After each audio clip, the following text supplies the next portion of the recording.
¿Sabes qué carajos es el Poder Judicial de la Federación? ¿Sabes realmente qué hace un juez, un magistrado, un ministro de la Suprema Corte de Justicia de la Nación?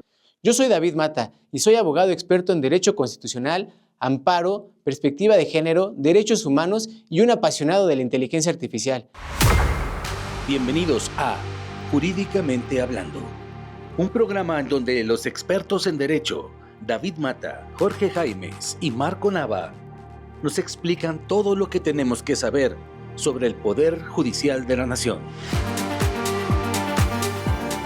Jurídicamente Hablando es una iniciativa ciudadana para la culturización de la democracia en México. Una producción de Maser Media. El licenciado Jorge cuenta con 10 años de experiencia en el Poder Judicial de la Federación y es experto en Derecho de Amparo, Administrativo y Penal. Bienvenido, Jorge. ¿Cómo estás, amigo? Y el licenciado Marco también tiene más de 10 años de experiencia en el Poder Judicial de la Federación y es experto en Derecho de Amparo, Penal y Justicia para Adolescentes. Bienvenido. Un gusto, amigo. Así que pónganse cómodos porque vamos a desmenuzar qué carajos es el Poder Judicial de la Federación.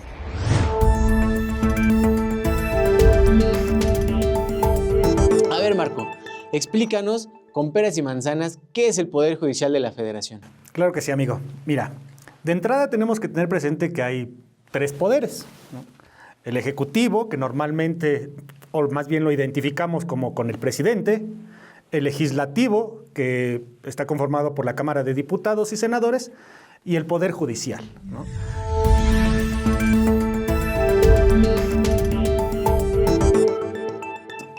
Resuelve las controversias entre 2 personas. Digamos que tu hijo y tu hija se están peleando y es el que decide quién tiene la razón, quién gana, quién pierde o a quién castigas.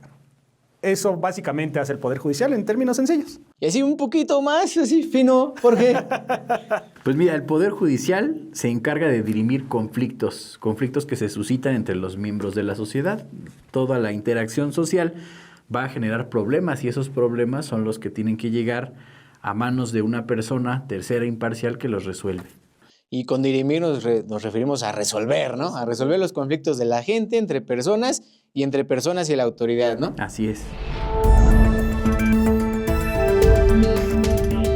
Y entonces, ¿cómo está conformado el Poder Judicial de la Federación, Jorge? Ok, el Poder Judicial de la Federación, en términos del artículo 94 de la Constitución Federal, se deposita en diversos órganos, en la Suprema Corte de Justicia de la Nación, en el Tribunal Electoral del Poder Judicial de la Federación, los plenos regionales, los tribunales colegiados de circuito, los tribunales colegiados de apelación y los juzgados de distrito. Esos, digamos que son los órganos base del Poder Judicial de la Federación. A ver, espérame tantito. Entonces, vamos por partes, ¿no? ¿Quiénes son los meros jefes del Poder Judicial, Marco? Los meros jefes, amigo, son los ministros de la Corte. Ellos están hasta lo más arriba del Poder Judicial y son los encargados de interpretar los principios constitucionales y de resolver en última instancia todas las controversias respecto de derechos humanos. Ok, y para que la audiencia lo sepa todavía mejor, los ministros de la Suprema Corte de la Nación son estas personas que podemos ver en el canal judicial los lunes, martes y jueves, vestidos con sus togas negras de seda, todas muy fifís, que se la pasan discutiendo por ver quién es más inteligente que el otro, ¿no, Jorge? ¿Cuántos ministros hay en el país? Bueno, son 11 ministros, pero a partir de la implementación de esta reforma van a ser 9 ministros, los que van a conformar el pleno y ya no van a funcionar en sala, solamente en pleno. Bueno, ¿y qué tanta importancia tienen los ministros? ¿Por qué debemos de saber quiénes son y qué hacen? Son muy importantes porque los ministros, como integrantes de un tribunal constitucional, son los que al resolver asuntos van delineando el sistema jurídico, el andamiaje jurídico. Para que la gente nos entienda, los ministros de la Suprema Corte al resolver asuntos pueden definir si es válido o no es válido el aborto, si se debe o no prohibir el consumo lúdico de la marihuana.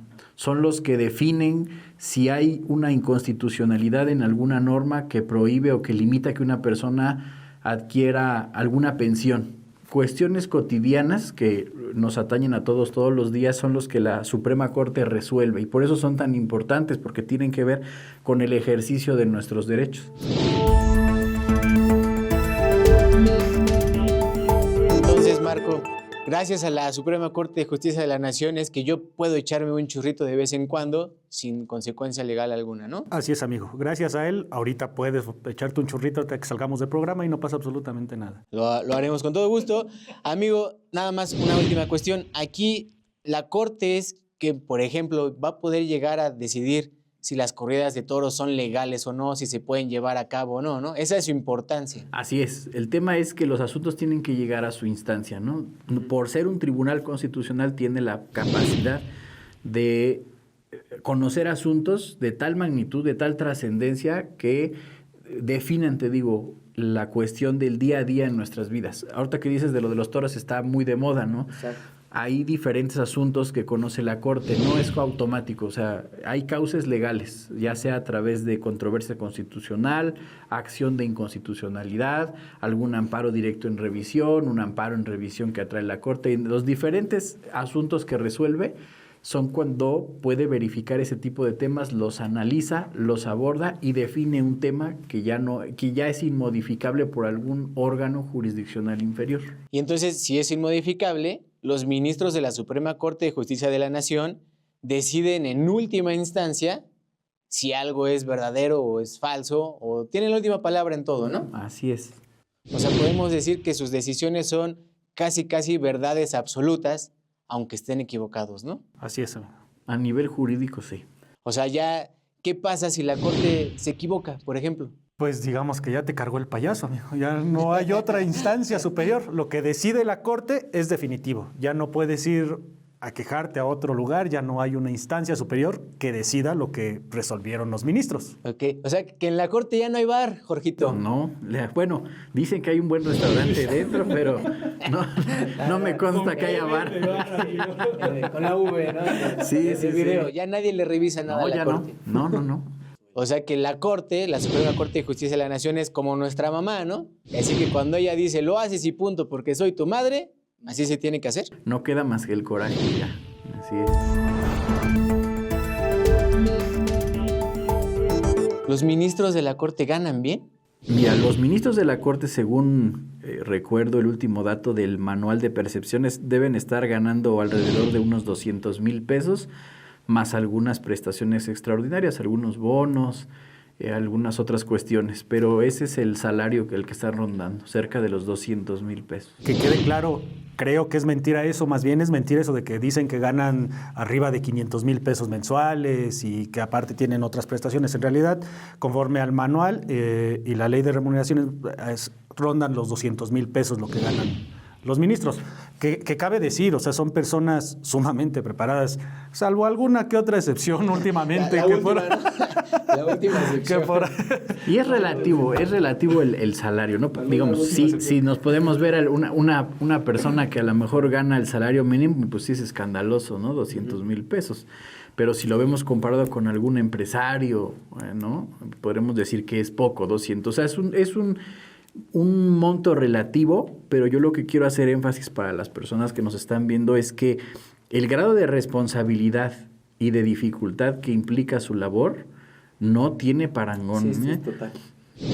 Yo creo que incluso podríamos decir que es hasta magra su percepción por lo que hacen y por la dificultad de los temas que ellos resuelven, que además está pensado ese salario para que no se vean corrompidos, para que no fácilmente las personas accedan a ellos para tratar de modificar su criterio, ¿no? Y que cabe decir, amigo, que para este 2025 hubo una reducción adicional a su salario, ¿no? En la que van a ganar alrededor de 130,000 pesos, que muchos dirían, bueno, pues es para que no ganen más que el presidente. Sin embargo, bueno, aquí hay que recordar que en una ocasión se le pidió al presidente que desglosara todas sus percepciones, no solamente lo que recibe de manera en dinero, en ordinaria, sino todas las demás prestaciones que también se le estaban atribuyendo a la Corte, como bonos, celular, choferes, que el presidente nunca quiso transparentar, y por eso él dice que gana 130, pero no está sumando todas esas cuestiones, que a los ministros de la Corte sí se las están sumando. Esta información que nosotros estamos dando es totalmente pública. Aquí abajo les dejamos los links para que ustedes lo puedan verificar. Y en el manual de remuneraciones para este 2025, precisamente su salario es de 137,131 pesos netos, ¿no? no son ni cercanos a los 600,000 que decían el año pasado o durante todo el sexenio pasado, ¿no? Entonces, es importante que estemos informados y saber por qué tienen este salario, ¿no? Porque como bien lo dijo Jorge, es para que no venga el tío Richie y quiera venir a decir lo que él quiera, ¿no? No es así, realmente no es así, y también hay que defenderlo, las cosas como son, ¿no? Entonces ahora pasemos al Tribunal Electoral, que es donde básicamente se resuelven las peleas entre políticos. Marco, ¿qué pudieras explicarnos de qué es el Tribunal Electoral? Pues mira, el Tribunal Electoral, amigo, es la máxima autoridad en procesos electorales y se encarga básicamente de resolver todas las impugnaciones en las elecciones y garantizar que los procesos electorales sean legales, sean limpios. Y en palabras más sencillas, Jorge, ¿qué pudieras explicarnos? Pudiera decir que el Tribunal Electoral es un árbitro que se va a encargar de resolver las controversias que se den entre los sujetos de derecho electoral, los partidos políticos, los contendientes de la elección y los ciudadanos que pretenden ejercer sus derechos político-electorales.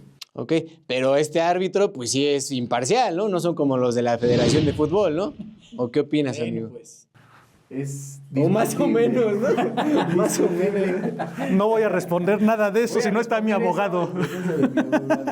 Pues en teoría, amigo, pues es un tribunal completamente imparcial. No se decanta por ningún partido político ni por ningún personaje que haya pateado algún balón o cuestiones de esas, ¿no? Para eso, pero digamos en la especie a veces hay mucho que desear, ¿no? De algunos criterios que se van sumando a la trayectoria de sus resoluciones. Como por ejemplo, ¿no? En las pasadas elecciones presidenciales, que el Tribunal Electoral vino a decir que sí hubo violencia de género en contra de la candidata del PRIAN, pero pues no hicieron nada, ¿no?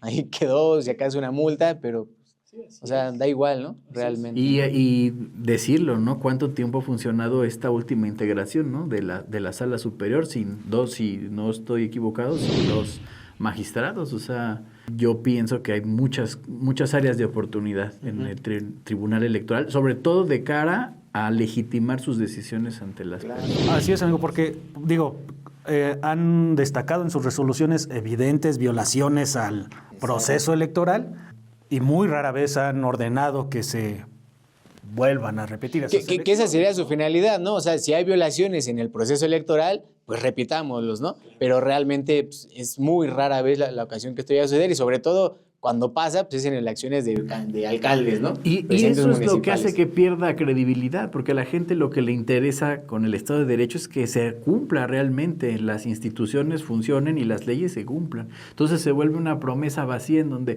pues todos infringen la ley electoral, en donde nadie respeta las instituciones electorales y finalmente pues no hay un castigo, ¿no? Sí. No hay una consecuencia. Y entonces básicamente el Tribunal Electoral se limita a decir, no hubo fraude, solamente candidatos chillones, ¿no? O malos perdedores, ¿no? Malos perdedores, ¿no? No pasa de eso, ¿no? Así es.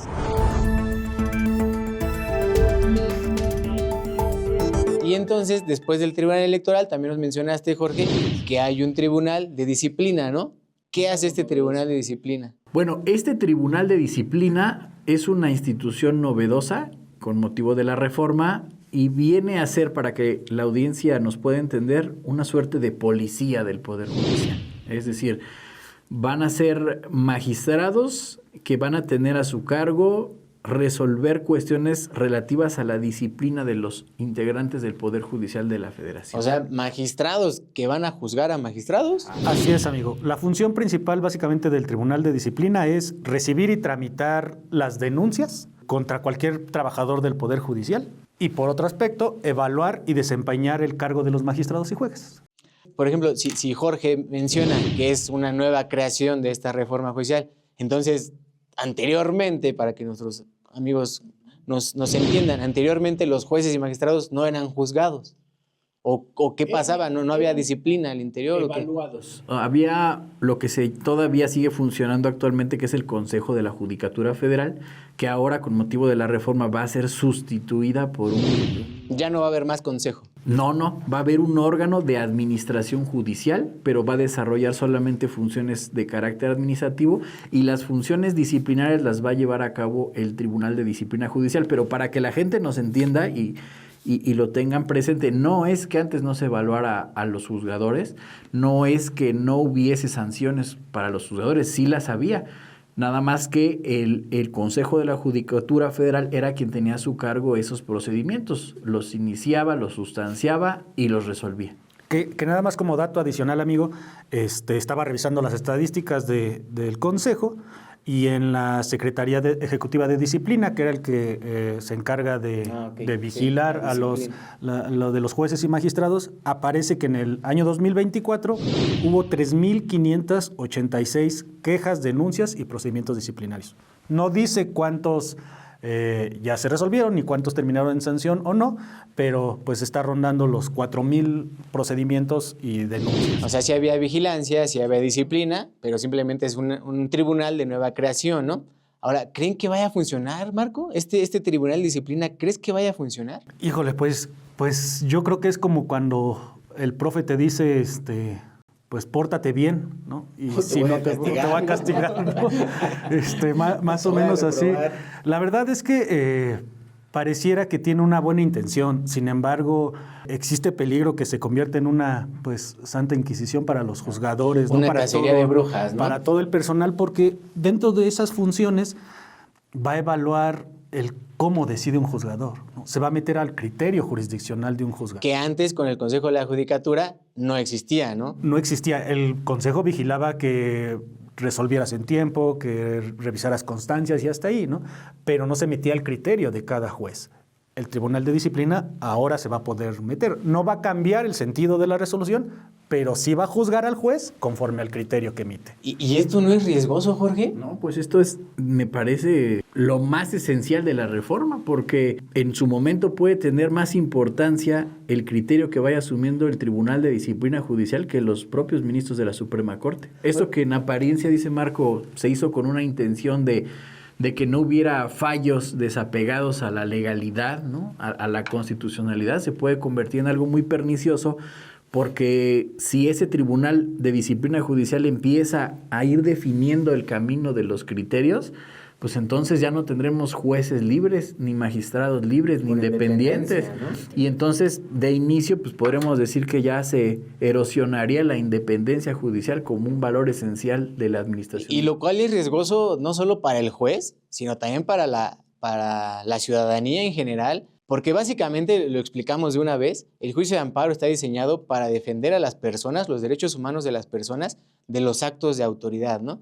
Y entonces yo, ¿con qué independencia, con qué libertad, como juez federal, puedo decir que un acto del Poder Ejecutivo, un acto de la Presidenta, un acto del Senado, es contrario a la Constitución, si voy a tener atrás de mí a un tribunal de disciplina que va a estar verificando que me vaya por la línea, ¿no? Actualmente, los criterios de la Suprema Corte establecen que una persona tiene derecho a la salud en su máximo alcance, que una persona tiene derecho a recibir el tratamiento médico, terapias, las hospitalizaciones que requiera para poder mejorar su salud de forma integral. Pero si el día de mañana el criterio del Tribunal de Disciplina Judicial es más protector, digámoslo, del sector salud y que diga, bueno, sí se puede ejercer el derecho a la salud, pero hasta cierto límite, ¿no? Hasta cierto presupuesto, entonces un juzgador que tomando este criterio proteja a una persona y diga, bueno, esta persona con cáncer tiene derecho a que lo operen y a que le den las quimioterapias correspondientes, pues entonces ya podría ser acreedora de alguna sanción. Porque ya no alcanzó el presupuesto. Exacto. Y el juez resolvió en contrario al criterio de disciplina, ¿no?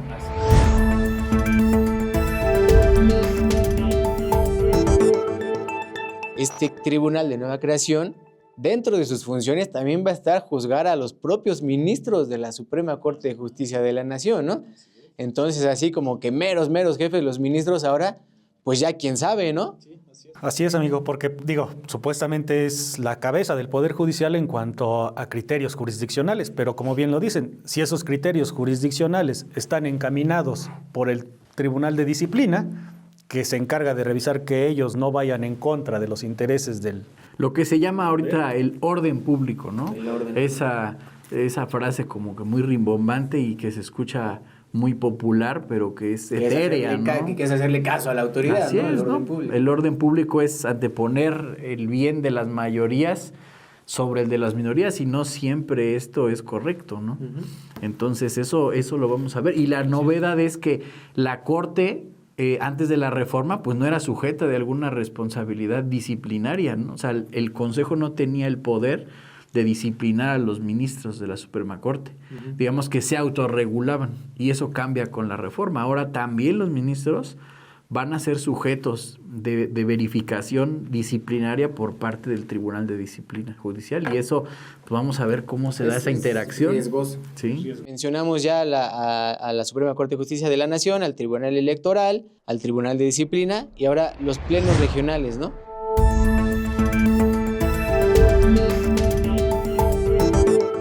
Digamos, amigo, que un tribunal colegiado dice que una desgracia sí es feminicidio, ¿no?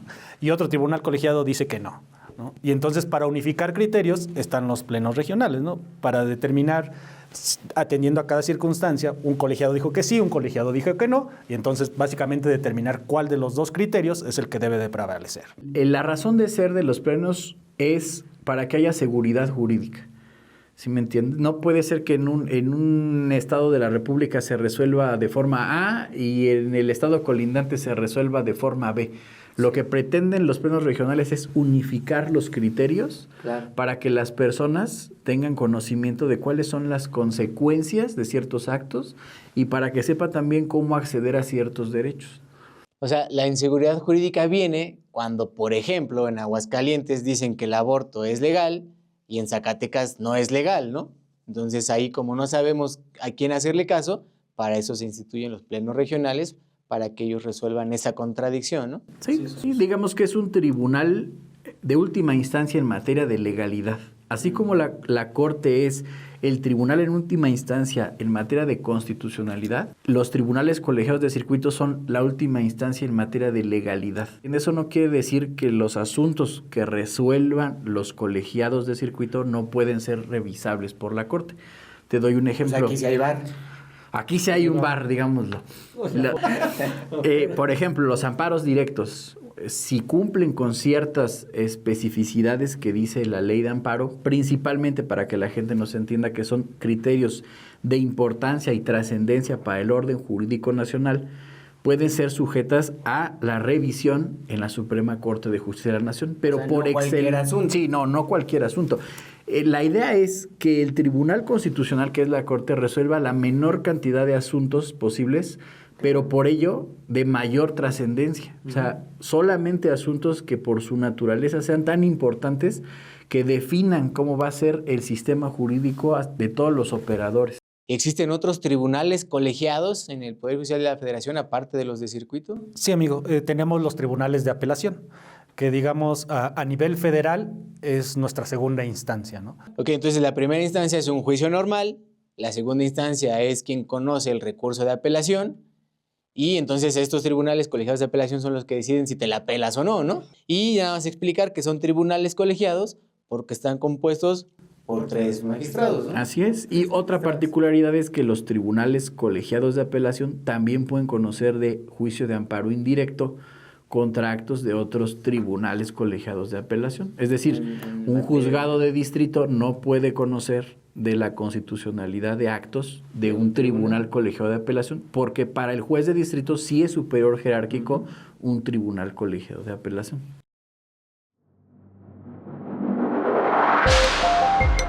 Los abogados David Mata, Jorge Jaimes y Marco Nava nos explican todo lo que hay que saber sobre el Poder Judicial de la Nación. Continuamos.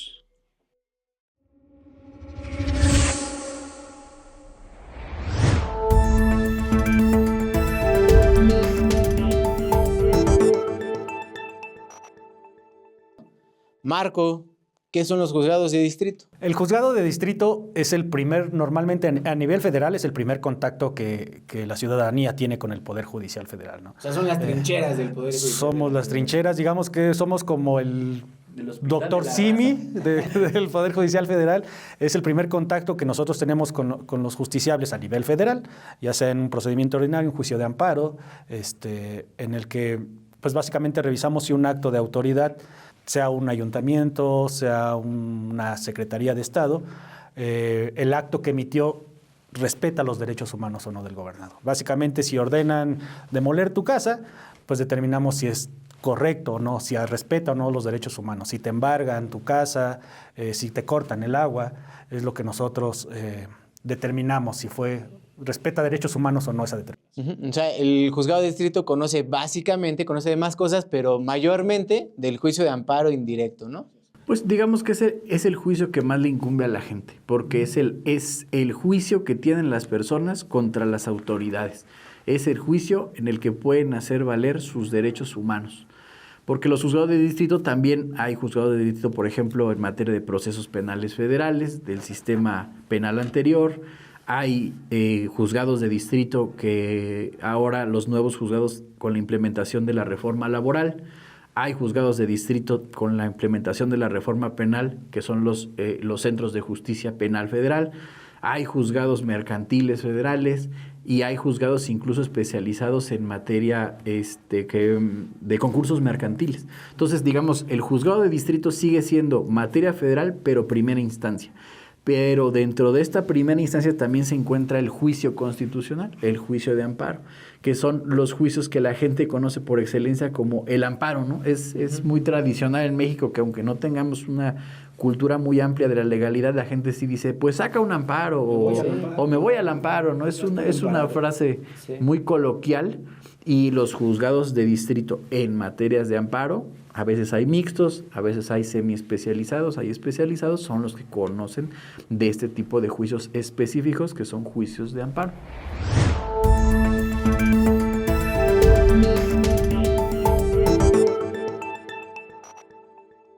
Aquí a mí sí me gustaría aclarar que el Poder Judicial de la Federación no es lo mismo que los poderes judiciales locales.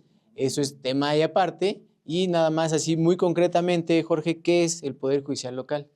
Bueno, el Poder Judicial local, debemos irnos un poquito atrás. Hay un poder y ese poder se divide en funciones, ¿no? Hay un poder ejecutivo, un poder legislativo y un poder judicial a nivel federal y a nivel local en los estados. Entonces, cuando hablamos del Poder Judicial local, es lo mismo de lo que estamos hablando, pero a nivel estados. Cada estado tiene su propio poder judicial a través de su Tribunal Superior de Justicia. Y entonces, a su vez, tienen juzgados de justicia ordinaria. Hay juzgados familiares, hay juzgados penales, hay juzgados civiles, juzgados mercantiles e incluso con la implementación de la reforma laboral ya hay juzgados también laborales. O sea, por ejemplo, aquí en los juzgados civiles es donde yo voy a ir, o en los juzgados familiares, perdón, es donde yo voy a ir a ver qué onda con mi divorcio, ¿no? ¿Quién se queda con mis niños, no?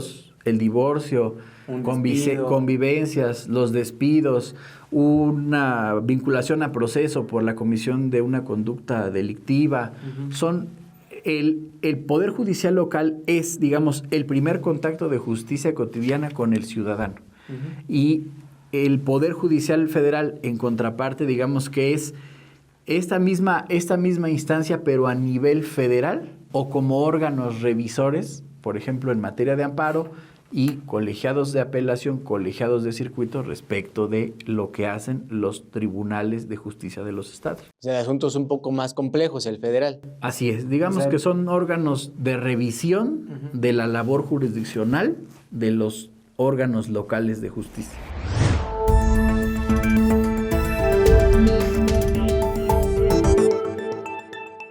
También me gustaría aclarar que el Poder Judicial de la Federación no es la Fiscalía, no es el Ministerio Público. Y tú, Marco, que has estado mucho tiempo en las trincheras, platícanos un poco sobre eso. Así es, amigo. Mira, normalmente la gente confunde de agarraron a mi familiar porque robó o agarraron a mi compadre, el de dotes, ¿no? Por andar ahí de mano larga o en algún lugar. Manos de cera. Y que bueno, se lo llevaron ante el Poder Judicial, ¿no? Y pues no, en realidad el primer contacto, bueno, normalmente quien hace una detención de esa índole, pues son los policías, ¿no? Antes era los policías judiciales, y por esa razón lo confundía mucho la gente en que, pues es el Poder Judicial, son los judas, son los judiciales, pero no, en realidad esa persona que detiene a un individuo es la policía. Y esa policía tiene la obligación de llevarlo ante un ministerio público, que, bueno, supuestamente son órganos autónomos, ¿no? Que no dependen de nadie, pero en realidad, digamos que están alineados con el poder ejecutivo, ¿no? El presidente, el gobernador, las fiscalías, policías, ministerios públicos, básicamente dependen de ellos, no del Poder Judicial. Sí, y entonces, o sea, nada más lo que mencionaste de la Policía Judicial, ¿no? Aclarar que la Policía Judicial nunca estuvo adscrita al Poder Judicial ni del Estado ni de la Federación, ¿no? Así se llamaba, los Judas, pero pues nunca estuvieron adscritos al Poder Judicial, y de ahí viene pues esta tergiversación, ¿no? Así es, amigo. Y bueno, también hacer énfasis en que cuando una persona sale libre, yo no le quiero echar la culpa normalmente a los ministerios públicos o a los policías, claro, pero los juzgados de distrito, el Poder Judicial Federal, normalmente revisamos que el Ministerio Público se conduzca con rectitud, que lo detenga, que respete sus derechos, que le designe un defensor, que integre bien las pruebas. Y si no las hay, pues bueno, los juzgados de distrito tenemos la obligación de liberar a esa persona, ¿no? De no calificar de legal su detención o no dictar un auto de no vinculación, Mediante un juicio de amparo, ¿no? A ver, aquí explicaron un poquito más, ¿no? La persona es detenida y entonces tiene a su alcance el juicio de amparo para que se verifique si esa detención fue legal o no, ¿no? Es todo un camino. Estos juicios de amparo los conocen los jueces de distrito. El contacto que se tiene con el Poder Judicial, digamos que es eventual, después de todo un camino andado. En casos específicos dentro del camino. Así es, no es como que detengan a la persona y de inmediato vaya con el juez y de inmediato salga, no. O sea, es todo un debido proceso que se tiene que seguir. Y cuando llega a manos del Poder Judicial Federal es normalmente para revisar precisamente todas las circunstancias procesales y sustantivas que se verificaron en los procedimientos. Y evidentemente el trabajo pues no es popular, ¿no? Es como los árbitros, ¿no? Nosotros estamos constreñidos a revisar la constitucionalidad, la convencionalidad y la legalidad de las resoluciones. ¿Por qué? Pues porque vivimos en un Estado de Derecho, ¿no? Normalmente criticamos y hacemos una valoración sin conocer por la poca cultura de la legalidad que tenemos, pero dejamos de lado que no nos gustaría que el día de mañana nosotros nos detengan y nos siembren marihuana, o que el día de mañana nosotros estemos en la calle y nos levanten y nos presenten ante un ministerio público porque se necesita un culpable. O sea, estas mínimas garantías del debido proceso son inherentes a todas las personas, por mucho que popularmente nos parezcan indeseables, ¿no? O sea, así sea el narcotraficante más mentado o la persona de los tamales, todos tenemos derecho a las mismas garantías procesales. Y en esa medida es a veces poco juicioso esos comentarios de las personas de que se deja libre a tal o se deja libre a cual, ¿no? Hay reglas del juego y esas reglas se tienen que cumplir, nos gusten o no.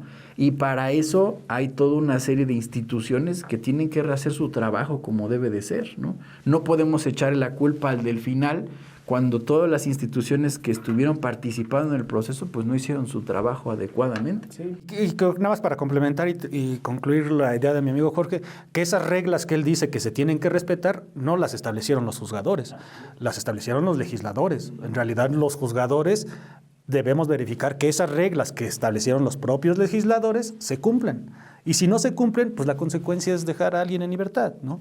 Sí. Y como dice Jorge, ¿no? O sea, al ser árbitros, pues siempre vamos a estar mal, ¿no? El equipo que gane o el que pierda, ¿no? Siempre va a haber esa inconformidad, ¿no?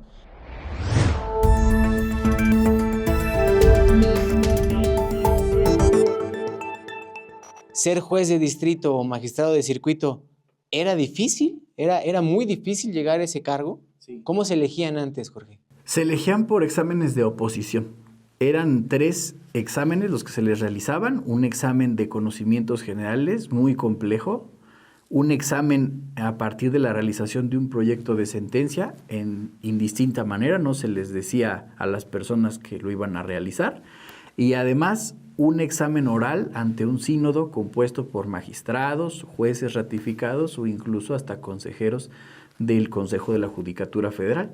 De manera que las personas que pasaban estas pruebas, pues eran personas que realmente tenían un conocimiento probado en las materias. No es un examen que por su naturaleza se pueda contestar estudiando de una semana a otra. Es un examen que se podía contestar después de un camino andado, un camino judicial, un camino de experiencia que le permitiera a uno solventar esas pruebas tan complejas. Y entonces, Marco, cualquier persona que se sintiera con esos conocimientos podía ir a hacer ese examen de oposición. No, amigo, desafortunadamente, y creo que esa es una de las críticas que detonó un poco la reforma. Para ser juzgador tenías que ser... Para ser juez, ¿no? Juez de distrito, tenías que tener una carrera judicial dentro del Poder Judicial Federal, ¿no? Iniciar pues desde algunos desde meritorios, oficial judicial, actuario, secretario. Tenías que tener mínimo 5 años, si no mal recuerdo, de experiencia para poder tener derecho como secretario, para poder tener derecho a inscribirte a ese concurso, ¿no? Y entonces los abogados, personas de la academia, pues estaban excluidos de participar en esos concursos. La finalidad, quiero entender que era que llegaran aquellos perfiles idóneos, con una amplia trayectoria en la función jurisdiccional de impartición de justicia. Buenos juristas, que sabían, que habían iniciado desde muy temprano esa curva de aprendizaje famosa, ¿no? Que ahorita está muy de moda, que está aprendiendo ahorita. Digamos que los jueces iniciaron esa curva de aprendizaje muchos años previos, ¿no? Porque, como bien lo dice Jorge, el primer examen era un examen de conocimientos, ¿no? Que llegabas y tenías que contestar en no sé cuántas horas le daban, 4, 5 horas, y el siguiente era hacer una sentencia en el mismo tiempo, 4 horas que te llegaban, te ponían el expediente, revísalo, analízalo y dicta una sentencia, con todo lo que implicaba hacer una sentencia, ¿no? Resultandos, considerandos, congruencia, exhaustividad, que me parece que no cualquiera puede hacerla de la noche a la mañana, ¿no?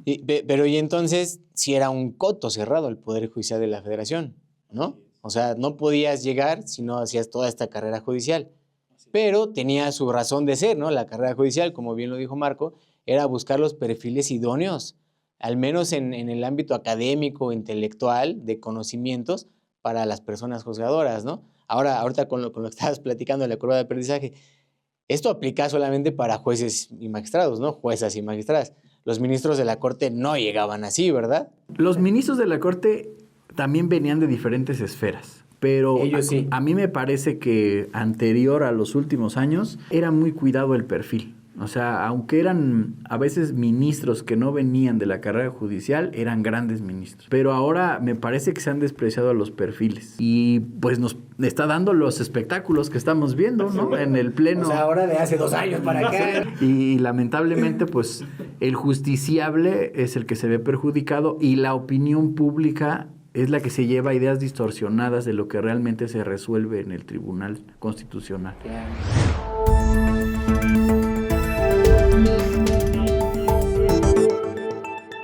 Estos procesos sí eran transparentes, ¿no? O sea, para poder hacer este examen de oposición era una convocatoria, era un proceso totalmente transparente. Y entonces las personas que llegaban eran dignas o tenían los méritos necesarios para ocupar ese cargo, ¿no, Marco? De entrada, desde que una persona se inscribía para concursar, lo que te asignaban era un número de folio, o sea, eran varios números. Me parece que era complicado determinar si es David, si es Jorge, si es Marco, y beneficiarlo de alguna manera, porque al final de cuentas se te asignaba un número, ¿no? Y se publicaba en el diario oficial los nombres de los que iban venciendo las etapas. Así es, la primera etapa se publicaba en el diario oficial, la segunda etapa, tercera etapa, que ojo, lo escuché de un gran juzgador. No solamente era necesario pasar el examen, sino tenías que ser de los mejores que pasaron ese examen, ¿no? Porque la demanda era mucha. y muy pocos lugares, ¿no? O sea, había concursos que eran para 10 personas, ¿no? A otros para 20, ¿no? O 1,500, ¿no? Y solamente 10 lugares. Entonces, sí era bastante complicado y aquí pues nos están informando pues que sí eran los procesos bastante transparentes, ¿no? Aunque miren, yo aquí todavía ya ven cómo soy de incisivo, ¿no? Quisiera así comentarles que hay muchas personas, muchas juezas, muchas magistradas, jueces, magistrados, que pasaron el examen y no quedaron, ¿no?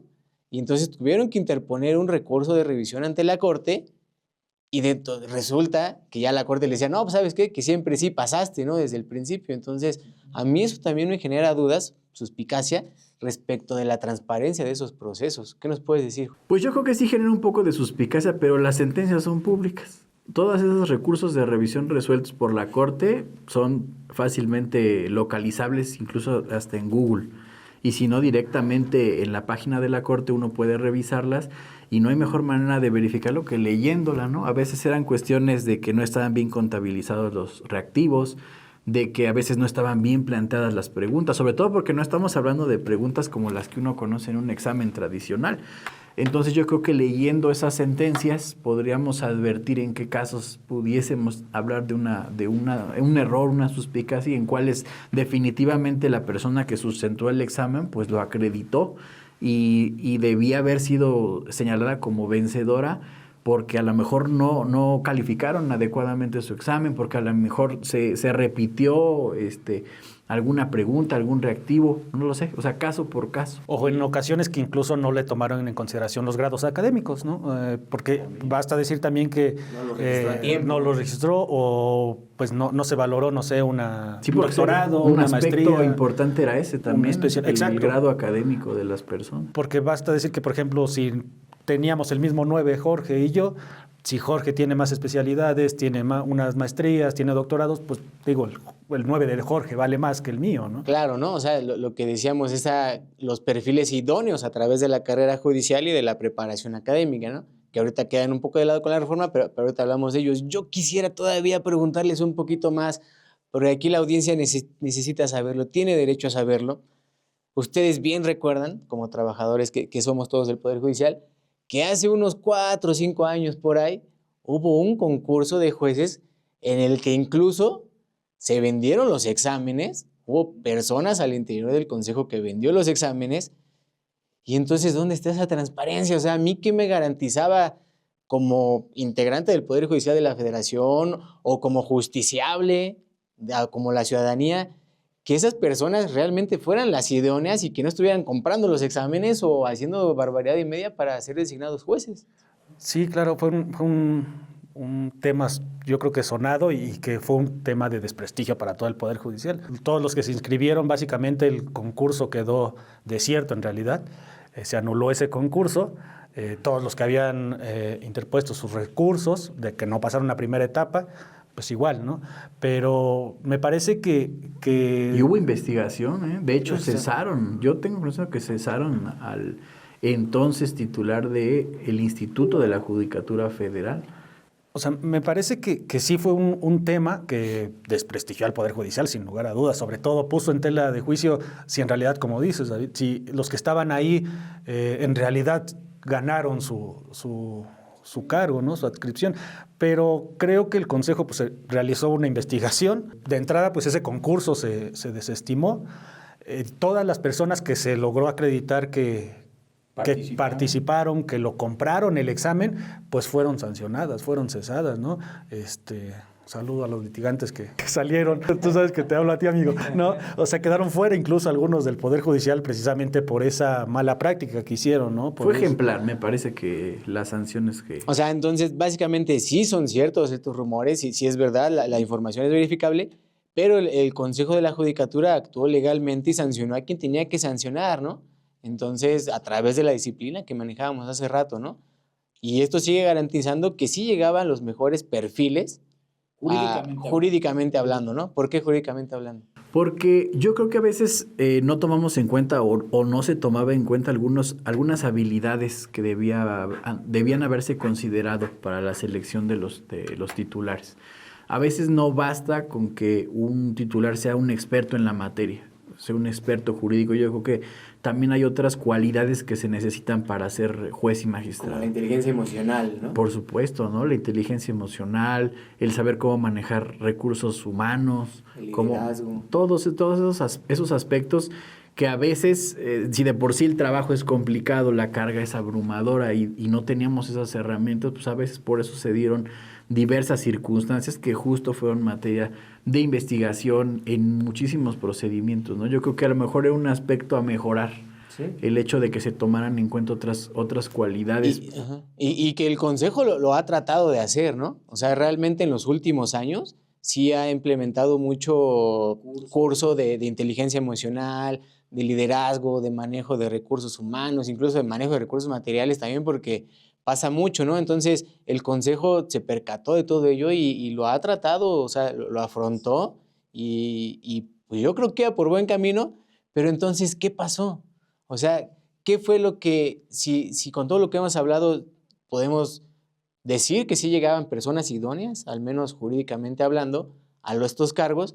¿Qué pasó, Marco? ¿Por qué se decidió cambiar este sistema de designación que tenía años de carrera judicial, o que estaba respaldada por años de carrera judicial, por grados académicos y por este tipo de exámenes difíciles de pasar?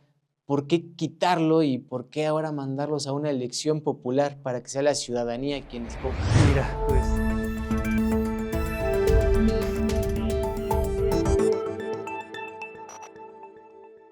soy fiel creyente que uno de los factores que influyó en esto es que, como decíamos al principio, hay tres poderes, ¿no? El ejecutivo, el legislativo, el judicial. El ejecutivo, que es el presidente, el legislativo, que es diputados y senadores, que normalmente pues tendría que ser un órgano independiente, autónomo, pero a mi concepción, si el presidente les dice brinca, brincan, giren, giran. Y el que no estaba cortado con esa tijera me parece que era el Poder Judicial. Y tenía razón de ser, porque el Poder Judicial tenemos que juzgar los actos de ellos. Teníamos que determinar si lo que hacían respetaba los derechos humanos de los justiciables o no. Esa es la función del juicio de amparo, Del ¿no? juicio de amparo. Y entonces, al nosotros señalar esos errores, y basta con decir que cuando estuvo la pandemia, desde la presidencia se determinó que no se tenía que vacunar a los menores. Sin embargo, los juzgados, a través del juicio de amparo, el Poder Judicial determinó que sí se tenía que vacunar a los menores. Que ojo, esas sentencias estuvieron respaldadas a través de estudios que se habían realizado en otros países, de informes médicos. No fue una resolución que se sacó de la chistera, una ocurrencia, no, estaba respaldada. Sin embargo, esos señalamientos que no se están haciendo de manera correcta, esos actos de autoridad, me parece que ahí causaron un poco de escozor y es uno de los argumentos por los cuales era necesaria la reforma para que todo el carro se alineara, ¿no? Ejecutivo, legislativo y judicial. Tener jueces a modo, a mi parecer. Y que también, abonando aquí lo que estabas comentando de las vacunas, también debemos decirlo, que si bien el Poder Judicial frenó muchas obras del presidencialismo anterior, fue porque en muchas de esas ocasiones no se indemnizaban correctamente a los dueños de esas tierras, ¿no? Y mediante el juicio de amparo llegaban las personas a solicitar la defensa de la justicia federal a defender sus tierras, ¿no? Claro, yo le pregunto aquí a nuestros amigos televidentes, ¿qué pasaría si mañana el presidente, el municipal, el delegado, quien dice va a pasar una calle por tu casa, ¿no? ¿Ustedes qué harían? Se van al juicio de amparo. ¿Cuál es la obligación de nosotros? Suspender esa obra. Y eso pasó con todas las magnas obras que decía nuestro presidente, y la obligación del juzgado es suspender esas obras hasta determinar si se respetan o no los derechos humanos. No era un capricho del Poder Judicial. Sin embargo, se tomó eso para golpetearlo de que nosotros estábamos en contra del gobierno, que estábamos en contra del presidente, que nos corrompimos, que estábamos a favor del poder, pero en realidad, si esa es la obligación del juzgador, del juez, velar porque se respeten tus derechos. Digo, al final, las consecuencias ya están, aquí está la reforma, y el argumento que se planteó, que es donde vamos a tocar, es que somos corruptos, que somos flojos y que... Y el nepotismo, ¿no? Y el nepotismo. Entonces podemos pensar que esas fueron las razones que cambiaron el sistema de designación de... Yo adicionaría yo creo que en México hay una muy pobre cultura de la legalidad. y hay un conocimiento de civismo verdaderamente deplorable. Si salimos a la calle y le hacemos una pregunta a 10 personas, yo creo que no nos podrían contestar cuáles son los 3 poderes de la Unión, ¿no? Y de ahí vamos a otras cosas. Cuando no sabemos diferenciar lo más elemental que deberíamos saber todos desde niños, pues es fácil manipular a cualquier persona, ¿no? Es fácil decir que lo blanco es negro y viceversa y la gente lo cree. Siempre es fácil manipular a una persona cuando no tiene conocimiento de las cosas elementales.